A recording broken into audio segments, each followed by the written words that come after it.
नमस्कार, मैं हूं निकिता और आप देख रहे हैं सत्यहिंदी.com। चलिए एक नजर डालते हैं अब तक की सुर्खियों पर। संसद का 5 दिवसीय विशेष सत्र जारी है। इस बीच नई संसद में शिफ्ट होने के दौरान मिले संविधान की कॉपी पर कांग्रेस नेता अधीर रंजन चौधरी ने सवाल उठाए हैं। उन्होंने कहा कि संविधान में सोशलिस्ट सेक्युलर शब्द नहीं है। समाचार एजेंसी ANI के मुताबिक कल मंगलवार को उन्होंने कहा कि संविधान की जो नई प्रतियां आज 19 सितंबर को हमें दी गई, जिन्हें हम अपने हाथों में पकड़कर नए संसद भवन में प्रवेश कर गए, इसकी प्रस्तावना में सोशलिस्ट सेक्युलर शब्द नहीं है। हम जानते हैं कि ये शब्द 1976 में एक संशोधन के बाद जोड़े गए थे, लेकिन अगर आज कोई हमें संविधान देता है और उसमें ये शब्द नहीं है तो यह चिंता का विषय है। कांग्रेस नेता ने आगे कहा कि उनकी मंशा संदिग्ध है, ये बड़ी चतुराई से किया गया है, ये मेरे लिए एक चिंता का विषय है। मैंने इस मुद्दे को उठाने की कोशिश की, लेकिन मुझे इस मुद्दे को उठाने का मौका नहीं मिला। केंद्र की ओर से कल मंगलवार 19 सितंबर को लोकसभा में महिला आरक्षण विधेयक पेश किया गया, जिस पर आज बुधवार 20 सितंबर को चर्चा होगी।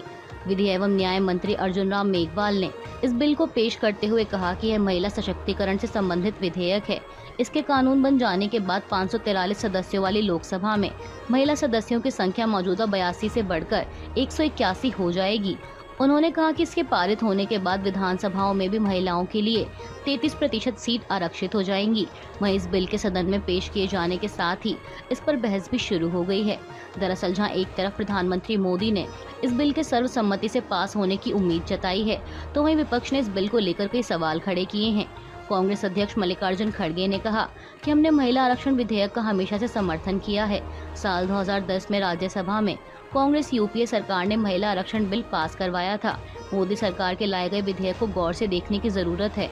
विधेयक के मौजूदा प्रारूप में लिखा है कि जनगणना और परिसीमन के बाद ही लागू किया जाएगा। इसका मतलब मोदी सरकार ने शायद 2029 तक महिला आरक्षण के दरवाजे बंद कर दिए हैं। बीजेपी को इस पर स्पष्टीकरण देना चाहिए। कांग्रेस महासचिव जयराम रमेश ने भी महिला आरक्षण बिल पर सवाल उठाते हुए इसे जुमला करार दिया है। उन्होंने कहा कि महिलाओं के साथ धोखा हुआ, क्योंकि विधेयक में कहा गया है कि ताज़ा जनगणना और परिसीमन के बाद यह 2029 से लागू होगा। जयराम रमेश ने सोशल मीडिया प्लेटफॉर्म X पर लिखा कि चुनावी जुमलों के इस मौसम में यह सभी जुमलों में सबसे बड़ा है। करोड़ों भारतीय महिलाओं और युवतियों की उम्मीदों के साथ बहुत बड़ा धोखा है। जैसा कि हमने पहले बताया था, मोदी सरकार ने अभी तक 2021 की दशकीय जनगणना नहीं कराई है, जिससे भारत G20 में एकमात्र देश बन गया है जो जनगणना कराने में विफल रहा। उन्होंने आगे लिखा कि अब कहा गया है कि महिला आरक्षण विधेयक के अधिनियम बनने के बाद जो पहली दशकीय जनगणना होगी, उसके उपरांत महिलाओं के लिए आरक्षण लागू होगा। यह जनगणना कब होगी? विधेयक में यह भी कहा गया है कि आरक्षण अगली जनगणना के प्रकाशन और उसके बाद परिसीमन प्रक्रिया के बाद प्रभावी होगा। क्या 2024 चुनाव से पहले जनगणना और परिसीमन हो जाएगा? यह विधेयक आज सिर्फ हेडलाइन बनाने के लिए है, जबकि इसका कार्यान्वयन बहुत बाद में हो सकता है। यह कुछ और नहीं बल्कि EVM यानी इवेंट मैनेजमेंट है। दिल्ली सरकार में मंत्री और आम आदमी पार्टी नेता आतिशी ने भी महिला आरक्षण बिल को लेकर केंद्र पर आरोप लगाया कि महिला आरक्षण विधेयक साल 2024 के लोकसभा चुनाव से पहले महिलाओं को बेवकूफ बनाने वाला विधेयक है। विधेयक के अनुसार परिसीमन प्रक्रिया शुरू होने के बाद आरक्षण लागू होगा और 15 वर्षों तक जारी रहेगा। विधेयक के अनुसार प्रत्येक परिसीमन प्रक्रिया के बाद लोकसभा और राज्य विधानसभाओं में महिलाओं के लिए आरक्षित सीटों की अदला बदली होगी। उन्होंने कहा कि हम मांग करते हैं कि परिसीमन और जनगणना के प्रावधानों को हटाया जाए। 2024 के लोकसभा चुनाव के लिए महिला आरक्षण लागू किया जाए। इसके अलावा समाजवादी पार्टी प्रमुख अखिलेश यादव ने X पर लिखा कि महिला आरक्षण लैंगिक न्याय और सामाजिक न्याय का संतुलन होना चाहिए। इसमें पिछड़े, दलित, अल्पसंख्यक, आदिवासी की महिलाओं का आरक्षण निश्चित प्रतिशत रूप में स्पष्ट होना चाहिए। विपक्ष की ओर से महिला आरक्षण बिल को लेकर उठाए जा रहे सवालों पर पलटवार करते हुए केंद्रीय गृह मंत्री अमित शाह ने कहा कि महिला आरक्षण बिल को विपक्ष पचा नहीं पा रहा। केंद्रीय मंत्री ने सोशल मीडिया प्लेटफॉर्म X पर लिखा कि भारत भर में लोग संसद में नारी शक्ति वंदन अधिनियम को पेश किए जाने पर खुश हैं। यह महिलाओं को सशक्त बनाने के लिए मोदी सरकार की अटूट प्रतिबद्धता को दर्शाता है, लेकिन अफसोस की बात है कि विपक्ष इसे पचा नहीं पा रहा। और इससे भी ज्यादा शर्मनाक बात यह है कि टोकनिज्म को छोड़कर कांग्रेस कभी भी महिला आरक्षण को लेकर गंभीर नहीं रही। या तो उन्होंने कानूनों को समाप्त होने दिया या उनके मित्र दलों ने विधेयक को पेश होने से रोक दिया।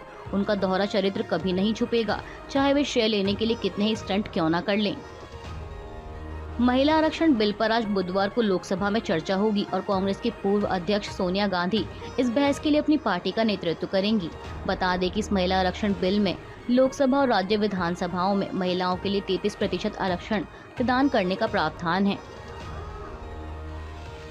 महिला आरक्षण के मुद्दे को लेकर विपक्ष लगातार केंद्र पर हमलावर है। इसी कड़ी में राज्यसभा सांसद कपिल सिब्बल ने भी इस विधेयक को लेकर सरकार को घेरा था। दरअसल कल मंगलवार को सिब्बल ने कहा कि वे 2024 में महिला आरक्षण बिल से राजनीतिक लाभ लेना चाहते हैं। लोगों को बता रहे हैं कि वे ऐतिहासिक कानून लाए हैं, उन्हें 2014 में ऐसा करना चाहिए था। ऐसा क्या है? यह ऐतिहासिक है। महिला आरक्षण बिल लागू होने से पहले जनगणना और परिसीमन होगा। यदि जनगणना और परिसीमन नहीं हुआ तो क्या होगा? वहीं अब सिब्बल के इस बयान पर पलटवार करते हुए केंद्रीय मंत्री अनुराग ठाकुर ने कहा कि कपिल सिब्बल तब मंत्री थे जब 2008 में यूपीए के तहत इसी तरह का कानून पेश किया गया था। वे जानते थे कि कांग्रेस केवल कानून लाने का नाटक कर रही थी। बिल 2008 में पेश किया गया था और देश में 1 साल बाद आम चुनाव हुए।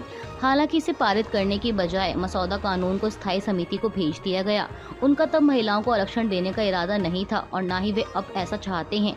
बीजेपी नेता ने आगे कहा कि कांग्रेस ने ना तो इंदिरा गांधी के नेतृत्व में महिलाओं को आरक्षण दिया और न ही सोनिया गांधी के नेतृत्व में उस दिशा में कोई प्रगति की। ना तो नेहरू जी और न ही राजीव गांधी के नेतृत्व में महिलाओं के लिए कोई आरक्षण था। खालिस्तानी आतंकी हरदीप सिंह निज्जर की हत्या को लेकर कनाडा और भारत के बीच राजनयिक संबंध खराब होने के कुछ घंटों बाद कनाडा के प्रधानमंत्री जस्टिन ट्रूडो ने मंगलवार को कहा कि वह मामले को उकसाना या बढ़ाना नहीं चाहते। उन्होंने कहा कि वो चाहते हैं कि नई दिल्ली इस मुद्दे को बहुत गंभीरता के साथ निपटाए। समाचार एजेंसी रॉयटर्स के मुताबिक कनाडाई पीएम ने कहा कि भारत सरकार को इस मामले को बेहद गंभीरता से लेने की जरूरत है। हम ऐसा चाहते हैं, हम भड़काने या आगे बढ़ाने की कोशिश नहीं कर रहे। अभी के लिए बस इतना ही। बाकी की खबरों के लिए बने रहिए सत्यहिंदी.com के साथ।